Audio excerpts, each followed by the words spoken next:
Assalamualaikum warahmatullahi wabarakatuh. A'udzubillahi minasyaitonir rajim. Bismillahirrahmanirrahim. Alhamdulillahi rabbil alamin. Wassalatu wassalamu ala asyrafil anbiya'i wal mursalin. Sayyidina maulana wa nabiyyina wa habibina wa syafi'ina wa qudwatina wa uswatina Muhammadin sallallahu alaihi wasallam wa ala alihi wa ashabihi ajma'in. اللهم فقهنا في الدين وافتح علينا فتوح العارفين واجعل أعمالنا خالصة لوجهك الكريم يا أرحم الراحمين. اللهم افتح علينا حكمتك وانشر علينا من خزائن رحمتك يا أرحم الراحمين.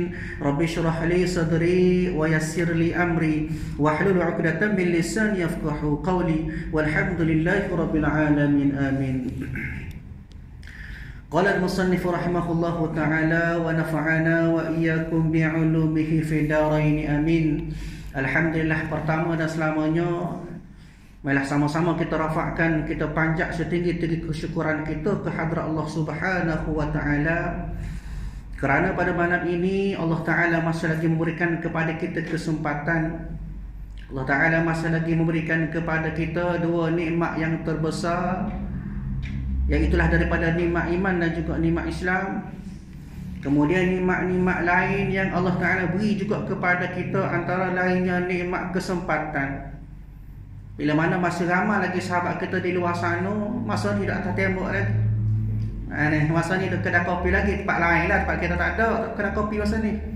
Ayatnya Allah Ta'ala beri peluang kepada kita dengan nikmat inilah, maka dapat kita hadir sama-sama semaya berjamaah, kemudian berada dalam majlis ilmu yang dikatakan sebagai Raudhatun min Riyadil Jannah, satu taman daripada taman-taman syurga. Juga Allah Ta'ala beri kesempatan dan juga kesihatan kepada kita boleh buat amal ibadat dengan baik, alhamdulillah. Kemudian juga Allah Ta'ala beri kepada kita satu keadaan di mana kita sentiasa nak kepada agama. Mudah-mudahan hasrat kita, mudah-mudahan apa yang kita impikan ini dapat kita jadikan sebagai salah satu daripada perjalanan kita nak dapat redha Allah Ta'ala. Dan juga kita harapkan supaya apa yang kita buat, segala ibadat kita, segala perilaku kita yang kita dah buat pada hari ini daripada setiap masa, mudah-mudahan semua itu jadi bekalan yang baik untuk kita menghadap Allah Subhanahu wa taala pada hari akhirat nanti, insya-Allah. Tuan-tuan, puan-puan yang dirahmati oleh Allah Subhanahu wa taala, jadi untuk malam ini, oleh kerana kita berada dalam bulan Zulhijjah, kemudian kita hampir kepada hari raya Kurban, insya-Allah pada malam ini apa kita pakai cah bateri sikit. Ada kita orang panggil sebagai refresh, kita ingat semula ataupun kita sebut berkenaan dengan apakah yang dikatakan sebagai kaitan-kaitan ataupun perkara-perkara yang perlu untuk kita faham, untuk kita tahu, memadankan kita berada dalam bulan Zulhijjah, yang mana dalam bulan Zulhijjah ini ada banyak peristiwa besar. Kita tahu bila mana bulan Zulhijjah ni gaya haji lah. Ni pasal laginya musim haji ataupun gaya haji ataupun musim haji, dan juga ibadat kurban. Bahkan kata ulama rahimahullahu taala, banyak menurut sirah perkara-perkara ataupun peristiwa-peristiwa yang berlaku sepanjang bulan Zulhijjah. Antaranya disebut oleh para ulama rahimahullahu taala peristiwa lain yang berlaku dalam bulan Zulhijjah, iaitulah yang pertama, Salahuddin Al-Ayyubi menawan kubu musuh. Ini berlaku pada 11 Zulhijjah tahun 571 Hijrah. Bagaimanakah tentera Salahuddin Al-Ayyubi berjaya menawan kubu musuh setelah berlakunya dikepung selama 38 hari. Kemudian juga peristiwa lain juga berlaku, iaitulah antaranya peristiwa perjanjian Aqabah yang kedua antara kaum Aus dan kaum Khazraj, yang mana mereka ini dibuat perjanjian untuk terus taat setia kepada Rasulullah. Ini hebat perjanjian dia, untuk menyebarkan ajaran Rasulullah bawa itu kepada penduduk di kota Madinah. Bagaimana juga berlaku merupakan penyebab ataupun asbab titik tolak hijrahnya Rasulullah ke kota Madinah. Manakala peristiwa masyhur berlaku juga, iaitulah peristiwa penyembelihan Nabi Ismail alaihi wassalatu wassalam, anak kepada Nabi Ibrahim. Yang ini merupakan peristiwa ataupun simbolik kepada berlakunya keadaan ataupun berlakunya penyembelihan yang kita dah buat lah ni tu. Mengambil ibrah ataupun pengajaran daripada peristiwa yang berlaku kepada Nabi Allah Nabi Ismail alaihi wassalatu wassalam. Baik. Maka dalam keadaan itu, kata ulama lagi, berlaku juga pada bulan Zulhijjah ini, iaitulah kematian Khulafa'ur Rasyidin, iaitulah Khalifah Umar Al-Khattab. Sayyidina Umar Al-Khattab ni khalifah yang kedua selepas pada Sayyidina Abu Bakar As-Siddiq. Meninggal ataupun wafat pada 20 Zulhijjah pada tahun ke-23 Hijrah. Bahkan kata ulama, meninggal ini asbabnya dibunuh oleh Abu Lu'lu'ah Al-Majusi. Setengah ulama kata kena bunuh, setengah ulama kata kena racun, macam-macam. Kata macam-macam peristiwa tu macam-macam gambaran diberikan oleh para ulama. Cuma hak confirmnya ataupun hak tentunya berlaku pada 20 Zulhijjah. Maka selepas itu, bila mana meninggalnya Khalifah Umar Al-Khattab, maka pada bulan Zulhijjah juga digantikan Sayyidina Uthman Al-Affan. Sayyidina Uthman bin Affan menggantikan Sayyidina Umar Al-Khattab tadi. Dia berlaku juga pada tahun yang ke-23 Hijrah pada bulan Zulhijjah. Manakala kata ulama lagi, Sayyidina Uthman bin Affan pula meninggal juga pada 18 Zulhijjah. 3 tahun selepas tu, bila tahun 35 selepas pada hijrah. Dia meninggal pula Sayyidina Uthman. Bila berlaku? Bulan Zulhijjah juga. Kemudian lahirnya Nabi Ibrahim alaihi wassalatu wassalam juga berlaku pada bulan Zulhijjah, tahun ke-8 sebelum hijrah. Dilahirkan oleh ibunya yang bernama Maryah Al-Qibtiyah. Ini banyak kata dalam kita boleh tengok dalam sirah ataupun Qisasul Anbiya, kisah para nabi, ada sebut peristiwa-peristiwa lain. Juga dilantik Sayyidina Ali bin Abi Talib sebagai khalifah juga pada bulan Zulhijjah, tahun ke-35 selepas hijrah, bulan Zulhijjah juga. Kemudian berlakunya Hajjatul Wida', haji perpisahan Nabi, haji yang terakhir yang dilakukan oleh Nabi sebelum Nabi wafat. Maknanya Hajjatul Wida', haji selamat tinggal itu pun berlaku pada bulan Zulhijjah juga. Juga berlaku pertempuran Wadi Arafah. Di antara diketuai oleh Yazid bin Abi Sya'ban menentang tentera Rom, juga berlaku pada bulan Zulhijjah. Dan juga peperangan Daqin antara tentera Rom dengan tentera Islam juga berlaku pada bulan Zulhijjah. Peperangan As-Sawiq berlaku pada bulan Zulhijjah. Kemudian ibadah haji yang dilakukan oleh Sayyidina Abu Bakar As-Siddiq selepas pada wafatnya Nabi pada tahun ke-12 Hijrah, berlaku pada bulan Zulhijjah. Banyak lagi lah. Juga disebut oleh para ulama rahimahullahu ta'ala, ulama nahwu yang hebat. Antaranya Ibnu Khayyat meninggal pada 29 Zulhijjah tahun 320 Hijrah. Ini merupakan satu sirah yang perlu kita tahu, bahawasanya bulan Zulhijjah bukan sekadar bulan hari raya Kurban, dan juga bulan berlakunya penyembelihan Sayyidina anak kepada Nabi Ibrahim, iaitu Nabi Ismail alaihi wassalatu wassalam. Maknanya hak terlibat dengan kita lah ni kat dua lah. Hak lain tu benda berlaku tu, hak kewafatan, hak meninggal, hak pergi tu benda hak lepas dah. Jadi lek kita berlakunya dua saja yang boleh dikaitkan dengan kita. Gapo dia? Yang pertama ibadah kurban, yang kedua ibadah haji. Dia bahkan Nabi SAW sebut dalam hadis dia, kata Nabi SAW, ja'alallahu al-aidaini fi kulli sanah. Allah Ta'ala beri kepada kita, dijadikan oleh Allah Ta'ala setiap tahun 2 hari raya. Wa huma ba'da ikmalul ibadah.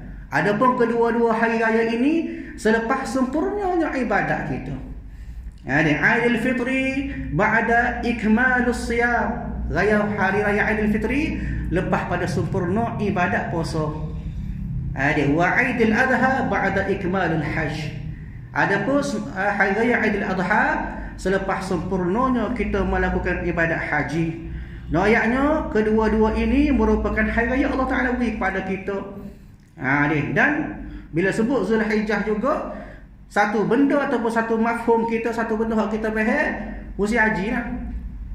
Di luar ni lama pakat beransur-ansur berada di Mekah mengerjakan haji, bermula daripada bermula daripada wukuf di Arafah, kemudian mabit di Muzdalifah, mabit di Mina, melontar ketiga-tiga jamrah, kemudian tawaf ifadah, kemudian sa'i, berjalan ni daripada Bukit Safa ke Marwah.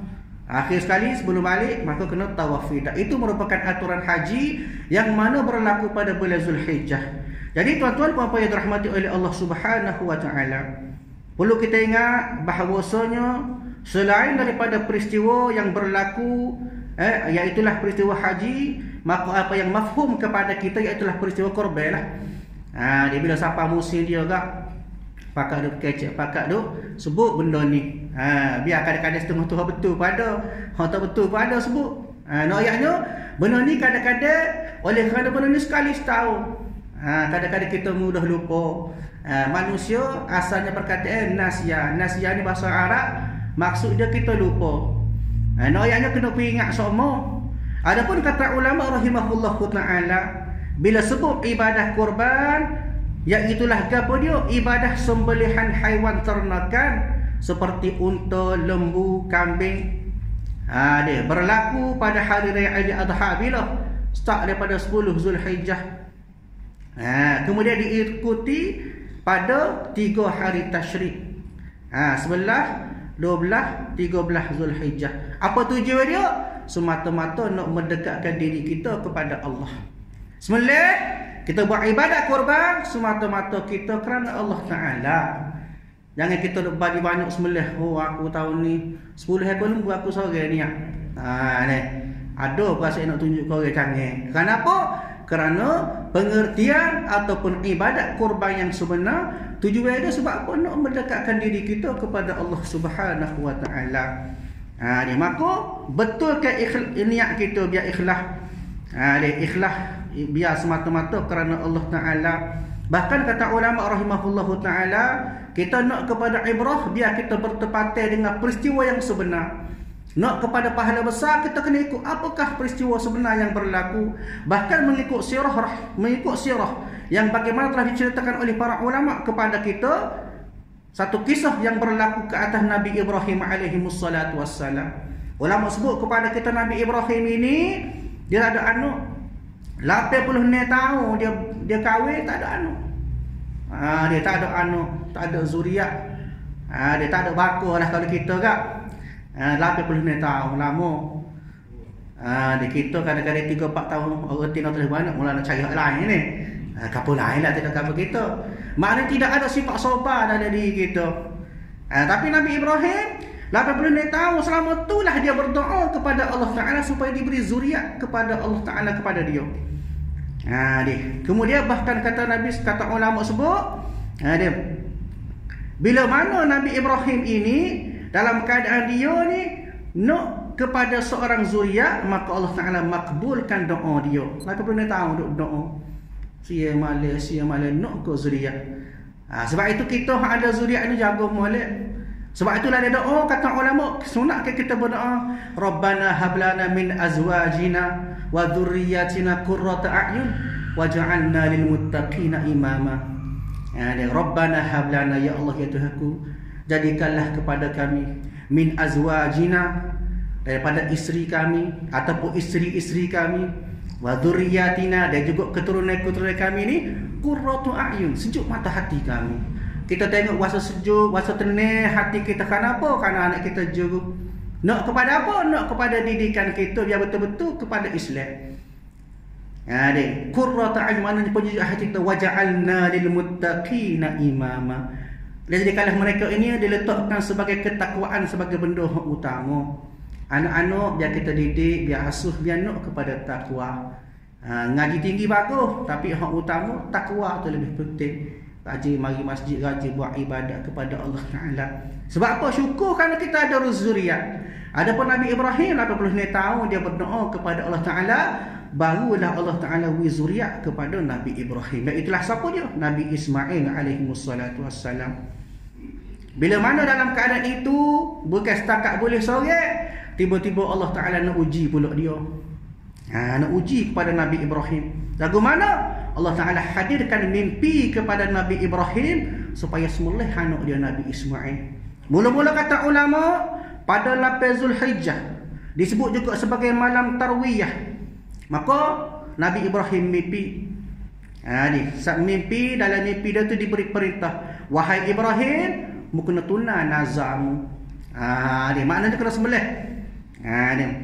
Maka Nabi Ibrahim dia tak pasti. Ya Allah, kau daripada Allah Ta'ala mimpi ni. Kan mari besi ke hati kau mari settle kau. Sebab apa? Sebab malam tarwiyah kata ulama disebut juga maksud juga apa dia? Maksud dia malam maksud dia tarwiyah tu fikir. Dia mari mikir, betul ke dok daripada Allah Taala. Maka esok ke 9 Zulhijjah. Dia juga pada 10 Zulhijjah dia mari mimpi yang sama. 9 Zulhijjah pun mari mimpi suruh sembelih. 10 Zulhijjah pun mari mimpi suruh sembelih. Maka kopo dah lah. Tentu dah lah dia mari 3 kali, kalau sekali boleh kira ya. Maka 9 Zulhijjah digelar sebagai hari Arafah.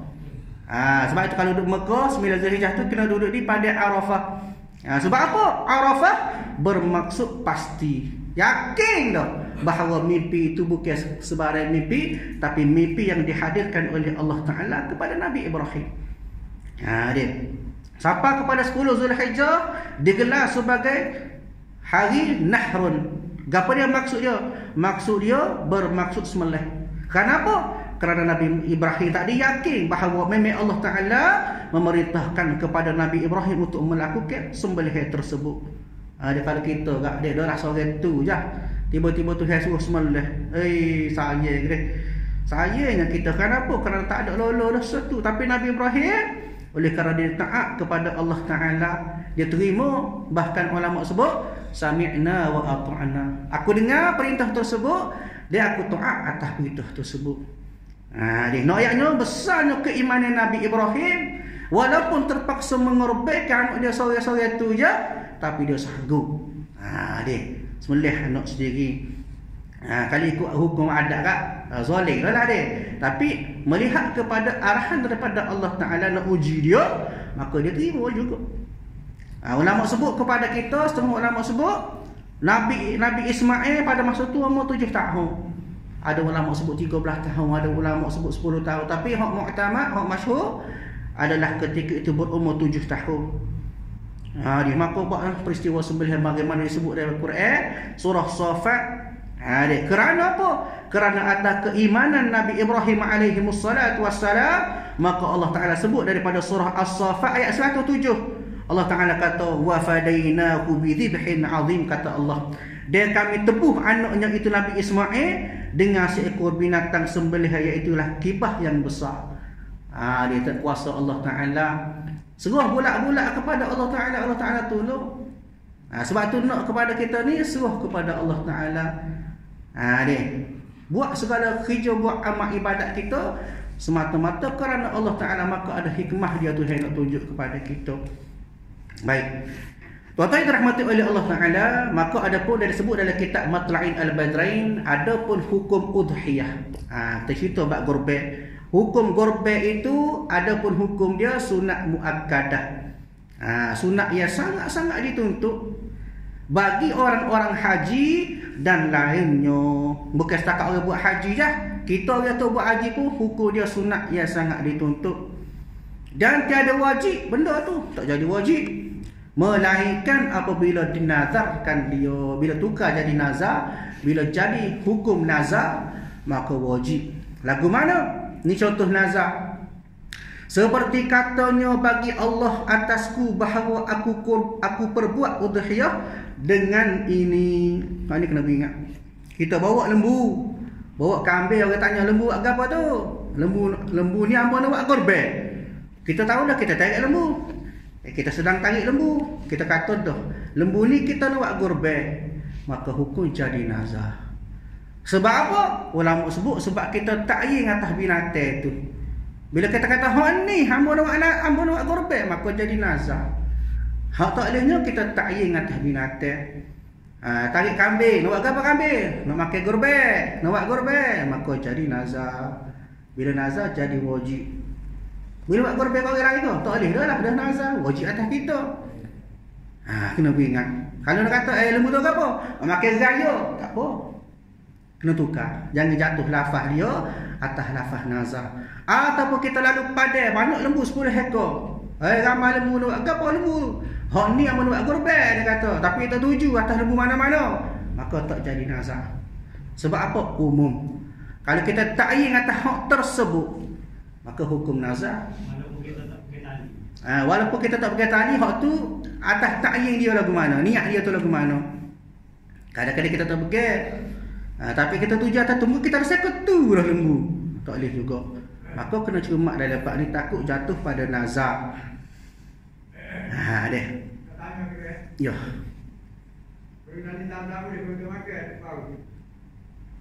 Baik. Hak bila sebut cerita nazar. Nazar ada dua pendapat.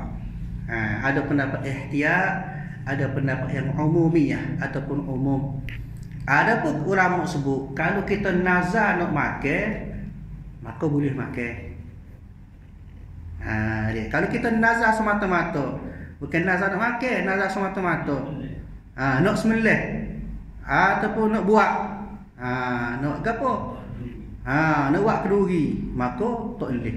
Sebab apa? Pasal kita tidak nazar nak makan, kita tidak sebut nak makan. Kena faham. Jadi bab nazar ni jangan salah lah. Nak kena cari lembu lain pula. Sebab tu kena berhati-hati. Jadi cara dia pusing sikit, nak buat apa? Makan gaya. Nak buat apa? Nak jamu gaya, boleh. Jangan sebut jangan sebut perkataan buat dia, boleh. Jangan sebut lafaz qurban. Dia. Maka bila sebut lagu tu jadi nazar. Adapun lain daripada tu, hukum dia sunat muakkadah, sunat yang sangat dituntut. Dia. Baik. Bila mana wajib, bila mana jadi nazar, maka hukum dia tadi kalau kita tidak niat nak makan, tidak nazar nak makan, hukum dia nazar. Bila nazar, hukum dia jadi haram kita makan. Dia. Baik. Dan adapun binatang bermula yang sah dibuat udhiyah. Binatang-binatang yang boleh buat udhiyah, boleh korban. Apa dia? Unta dan lembu dan kerbau dan kibas atau kambing. Dia hak tu je. Kena ingat hak tu je. Kenapa? Kerana syarat sah udhiyah hendaklah ada ia daripada binatang yang tersebut. Lain daripada tu tak boleh. Contohnya apa dia? Contohnya daripada setengah mazhab yang lain. Antaranya dikatakan daripada mazhab Ibnu Abbas. Orang bersebut mazhab lain. Dan ada pun menyuruh ia akan orang yang dapat anak bahawa memperbuat akikah dengan ayam jantan. Ini mazhab lain. Ngekah ngaya jantan boleh. Kita mazhab Syafi'i tak boleh lah. Qurban, akikah kena daripada binatang disebut oleh ulama sebagai al-an'am, binatang ternakan. Adapun rima bukan al-an'am, walaupun kita perak tidak dijadikan sebagai binatang ternakan. Jadi hak bolehnya binatang tadi lembu, unta, kerbau, kambing, kibas. Tu binatang-binatang hak bolehnya. Baik. Seterusnya dan yang afdalnya pula, ni hak sebut afdal. Kepada afdal. Afdal ni maknanya hak lebih pahala. Lebih baik. Apa dia? Unta, kemudian lembu, kemudian kibas, kemudian kambing. Itu dari segi afdal dia. Dan 7 kibas terlebih afdal daripada 1 unta. Ataupun 1 lembu, 1 kerbau tak disekor, ya kita bagi 7. Tapi kita korban dengan kambing, seekor kambing tak boleh nak bagi 7 dah. Tapi dia lebih afdal. Kita seekor kambing lebih afdal daripada 1 bahagian daripada binatang-binatang yang tadi tu. Dari segi afdal. Maknanya bila afdal lebih pahala. Dia. Baik. Dia ulama juga sebut kepada kita dari segi warna pula afdal sekali warna putih. Dia tapi lembu jagalah putih dia. Biasa kambing mungkin ada lah. Maknanya warna cerah, warna putih, kemudian kuning, kemudian kelabu, kemudian hitam. Itulah dari segi afdal dia. Tapi kalau tak ada pun tak ada masalah lah. Orang pilih-pilih payah juga pasal kita pun kadang-kadang tak ada pemilihan untuk kita tu. Dia. Maknanya tu hang cerita dia segi afdal lah, dari segi kelebihan. Kemudian kata ulama rahimahullahu taala, kita kena ambil berat juga, iaitulah binatang-binatang hak tak sah dia buat kurban. Yang pertama al-awra, binatang hak jenis cacat, iaitu cacat dengan buta mata. Lembu buta mata tak boleh. Adapun kata Imam Syafi'i rahimahullahu taala, kalau lah tak nampak tu sebab ada selapu, bukan dia buta, ada selapu. Kalau kita kepada katarak, ada selapu, maka mazhab Syafi'i kata kalau lah ada selapu, maka kalau sikit dibolehkan. Kalau sikit boleh ke, maknanya main nampak tak nampak lah. Kalau sebab buta tu ada putih ataupun ada isi yang menutupi mata, berat doa, maka tak boleh. Yang pertama. Yang kedua, ulama sebut sebagai al-arja, binatang yang tempang, kecoh. Jika tempang terlalu teruk, maka tak boleh buat kurban. Dia kecoh, bukan patut, bukan cacat ke apa, kecoh sikit. Kalau jalan tu mepeh nak ubah tak boleh lah. Ada kalau nampak sengit sikit, dari segi patuh tak patuh, sihat molek, maka tak ada masalah. Yang ketiga, al-marid, binatang hak sakit. Sakit lagu mana? Sakit yang pertama, sakit yang boleh merosak ke daging dia. Contoh lagu mana? Pesel lembu kita lepas. Kita kapur ni lah, kapur lain ni, di negeri lain. Pesel lembu lepas. Bila lembu lepas, dia mau ni gerak duk makan pokok sayur ke gapo, duk kena ke tanam ke, maka dia mau ni pun cuah asid ke cuka ke sebagainya, jadi kudik. Lembu gemuk tapi ada menyebabkan rusak daging dia, maka kata ulama tak boleh juga buat kurban. Pasal apa? Atas sebab kerosakan daging menyebabkan kurangnya daging tersebut. Yang kedua, daripada sakit juga, hak pasif, hak bawa mudarat. Maka dia tu tak boleh buat kurban. Contohnya kita kata pasif sepaga pula ni, kuku dia, mulut dia. Lembu segar, cuma kadang-kadang mulut tu berair, mata merah. Dia tak mengurangkan daging. Tapi sakit itu boleh membawa mudarat jika kita makan. Maka tak boleh makan juga, tak boleh kurban juga. Seterusnya al-ajfa, binatang yang al-ajfa ni maksud dia kuda. Ku kering, tulis, raka saja, maka tak boleh buat kurban. Begitu juga haiwan tersebut al-majnun, gila, pasal lembu gila, lembu sawit, tak boleh juga. Dan yang terakhir kata ulama, tak boleh juga sekiranya kurang anggota. Kurang ni akibat gugur ataupun luguh. Dia setengah ulama hak ihtiyat, kalau daripada lahir pun tak boleh juga. Maknanya kurang daging dia. Apa dia contohnya? Seperti tiada satu telinga, tak boleh. Atau lidah terpotong, dia tak boleh juga. Mana super telinga lah tu. Kaedah dia super telinga ya. Semua ulama sebut anggota tersebut kadang-kadang dia jadi tak super. Sebab apa? Sebab hak tina tak ada dah. Tina dah ada lampu susu. Kadang-kadang benda ni ataupun anggota-anggota ni jadi sebagai an-nadiru, benda hak jarang-jarang. Maka hak ulama hak ihtiyat, dia kata tak boleh juga. Adapun ulama yang tidak ihtiyat, maka boleh juga, tak ada masalah. Kalau lah daripada lahir, tambah-tambah daripada lahir lagi, tubik-tubik batu sebutir tu, maka ulama ambil kata hak kata tak boleh atas sebab apa? Mengurangkan daging. Sebab batu kadang-kadang dia makan. Hak kata boleh sebab apa? Sebab dia ni berbeza khilafiah dengan hak tino, tak ada. Maka lihat kita tak kira lah, ambil ihtiyat tu, bergantung pada kita lah. Cuma amal sebut dari segi hukum lagu tu. Cuma kalau ni jadi isunya, hak pasal telinga tebuk. Telinga tebuk, setengah tu dia tebuk supaya tebuk kertas, luruh daging. Pasal dah mah tebuk, maka hak bulat tu luruh daging.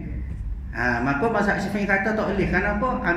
Ambil elak, ambil dalil, luruh daging.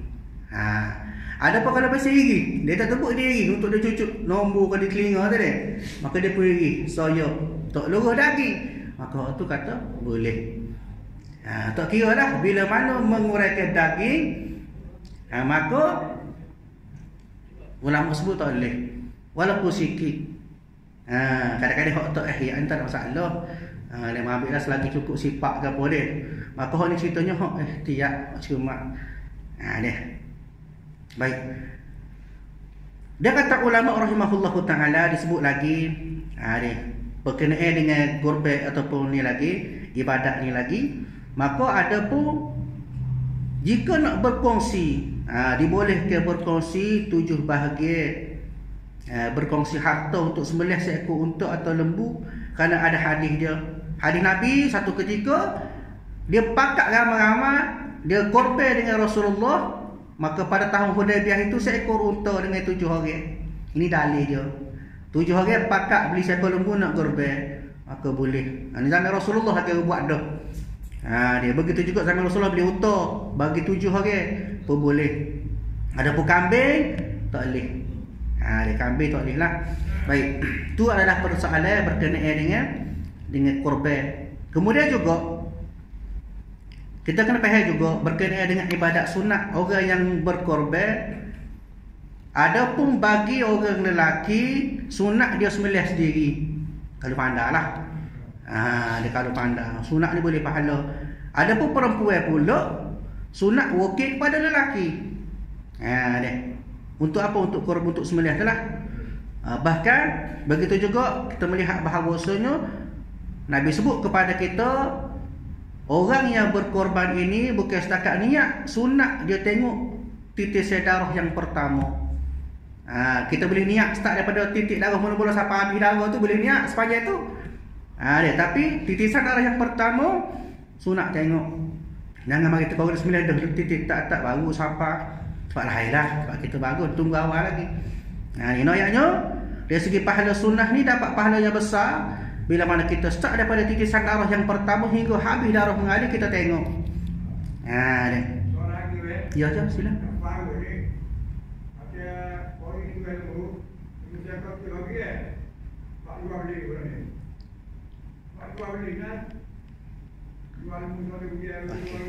Baik. Jadi kita sebut bab niat. Ni dari masuk bab niat ni, bab niat dia juga akad. Dia. Okey, baik. Bila sebut niat dia juga akad, kita kena faham start daripada awal-awal, iaitu perikat jual beli lembu. Hak ni ada khilafiah bagi orang yang wakil. Hak ni cerita kadang-kadang bagi masalah pada wakil. Sebab apa? Duit bui pahala boleh kat orang. Ni bagi orang wakil. Jadi cara dia mula-mula sekali kita nak wakil kat orang, kita kena duit berserta niat wakil. Contohnya hamba wakil kepada awak untuk korban pada bahagian hamba. Hak si penerima pula kata hamba terimalah wakil atas niat korban tersebut. Wih sekali dengan duit, maka terima dah wakil. Itu yang pertama. Tu bagi orang wakil. Bila dah terima duit, maka akad jual beli seperti biasa. Supaya kita orang hak tak wakil juga. Maka lagu mana cara? Niat dia. Bila jumpa tuan lembu, biasanya pagi itulah nak sembelih tu dia. Mari kat tuan lembu, akad jual beli dengan lembu. Akad jual beli dengan tuan lembu, atas nak beli lembu tak boleh. Ada pun kata ulama, benda hak boleh gerak, sunat kita bergerak ke ia bila mana kita akad jual beli. Dia kalau motor galak sikit. Kalau kereta start bergerak sikit. Lembu tarik sikit bagi hak tak liar. Ada pun kalau hak liar nak metah pula bukan dia lah. Sekadar ambil syarat pegang tali. Ada pun beli rumah, tepuk pegang. Beli rumah ni dengan sikit-sikit. Maknanya lafaz kita tu biar ada orang kata kaifiat dia kena dengan cara. Maka lembu lagu tu juga akad jual beli tu. Belilah lembu ini satu bahagian daripada 7 bahagian. Tu cara dia. Jangan kata aku beli ni satu bahagian daripada bahagian yang ke-7. Pakat dulu kau ke-7 belaka. Pahak bahagian tu ada kau orang. Ni maknanya kena ingat niat tu biar faham. Belilah lembu ini satu bahagian daripada 7 bahagian. Lek jual lembu pula kata mana? Jual lah lembu satu bahagian daripada 7 bahagian dengan harga yang tersebut. Tu proses jual beli. Orang wakil ke kita sendiri ke supaya masalah akad jual beli.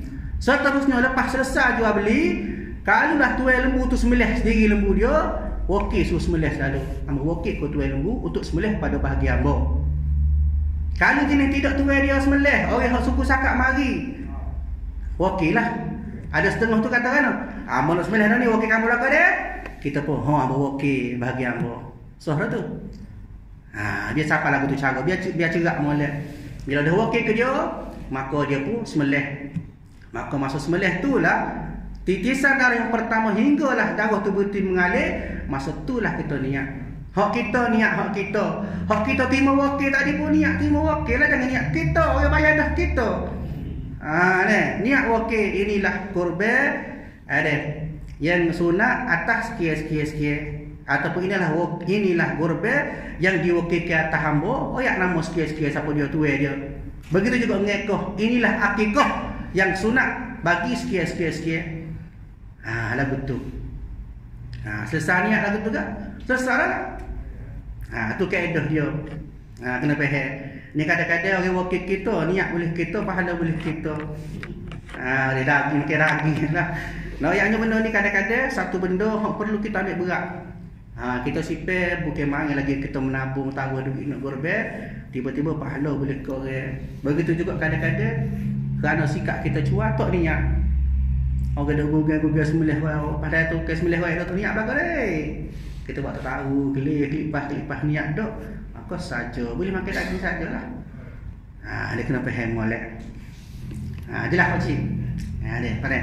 Baik, jadi hak tu yang dikatakan sebagai kaedah dia ataupun disebut sebagai kaifiat, cara-cara kita nak niat dan juga akad jual beli bagi ibadat korban tersebut.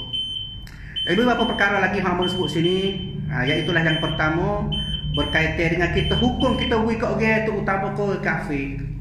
Adapun mazhab kita, mazhab Syafi'i rahimahullah taala, hukum beri makan kepada orang kafir, daging kita tak kira lah korban ke ngekoh ke, kalau beri ke kafir hukum dia haram.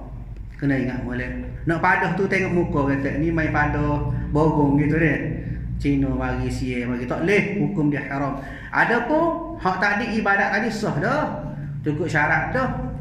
Cuma bila ibadat kita suara pun sah dah, bila mana ada unsur haram, maka tak apa comel lah. Kena ingat dia. Tak boleh beri kepada orang yang bukan Islam. Sama seperti zakat. Zakat untuk orang Islam saja. Kalau beri ke orang lain tidak dinamakan zakat, walaupun duit zakat. Tak boleh, hukum dia haram. Ada pun mazhab lain tak apa. Mazhab Imam Hanafi sebut beri kepada kafir zimmi tak apa, jangan kafir harbi. Kafir dia ada dua, kafir zimmi, kafir harbi. Kafir zimmi dia duduk tempat kita, dia bayar cukai kepala untuk kita jaga dia. Itu kafir zimmi. Kafir harbi hak lawan kita. Kita buat hukum ke apa dia lawan nak balas kita, tak bayar cukai, maka itu kafir harbi, wajib beri.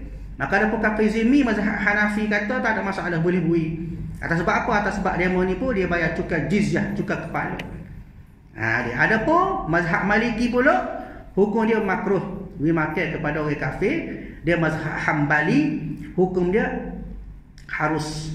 Dia kita pergi mazhab Syafi'i lah. Dia hukum dia haram beri kepada selain daripada bukit Islam. Dia bukit Islam aja. Tak boleh beri, kena masuk suku. Dia kalau buat hukum tak kira guru. Beli lain daging lain masuk dalam masalah. Beli ke tu. Game weekend hari ni. Kena rakyat dia faham lah. Bukan pasal apa, pasal ni melibatkan berkenaan dengan hukum. Maka bila hukum, maka dalam keadaan ni tak ada kompromi lah. Tak ada kata tak boleh nak bincang. Benda hukum yang qat'i berhukum jelas, maka jelaslah pada kita. Jadi tuan-tuan apa yang dirahmati oleh Allah Subhanahu Wa Taala, masa sakatulah kursi kita pada malam ini sekadar untuk kita ingat kembali bagaimanakah cara-cara nak kurban, bagaimanakah cara-cara nak akad, lafaz dia ijab apa, lafaz jual beli dan sebagainya. Dia semua ini merupakan satu cara bagaimanakah kita nak mendapatkan keberkatan ataupun fadilat daripada ibadat kita.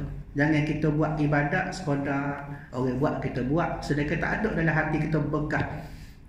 Kita 10 ekor, orang lain 1 ekor, tapi kita tak boleh hasil ke apa. Ni gunu orang. Jangan. Kenapa? Kerana ibadat ini kata ulama rahimahullah taala sebagai ta'abbud kita, sebagai cara kita nak tunjuk kepada Allah Taala kita ni korban segala-gala sipir pitih. Dia lembu pun mahal ni mahal lembu. Maknanya bukan orang-orang lah kita kata boleh beli belaka lah. Dia orang tak mampu, berapa ramai lagi tak mampu.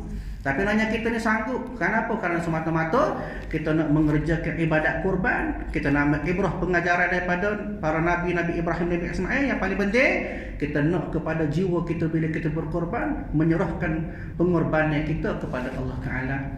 Jadi mudah-mudahan tuan-tuan puan-puan yang dirahmati oleh Allah Subhanahu Wa Taala, sedikit perkongsian pada malam ini boleh pecah bateri kita untuk kita melakukan ibadat tersebut dengan betul, cara yang betul, kaedah yang betul. Dan dalam masa yang sama kita menghampirkan diri kita kepada Allah Subhanahu Wa Taala, insya-Allah. Di saat itulah kuliah kita pada malam ini, insya-Allah kita sambung kuliah lepas raya, insya-Allah deh. Auzubillahi minasyaitonir rajim. Bismillahirrahmanirrahim. Alhamdulillahirabbil alamin. Wassalatu wassalamu ala asyrafil anbiya'i wal mursalin wa ala alihi wa ashabihi ajma'in.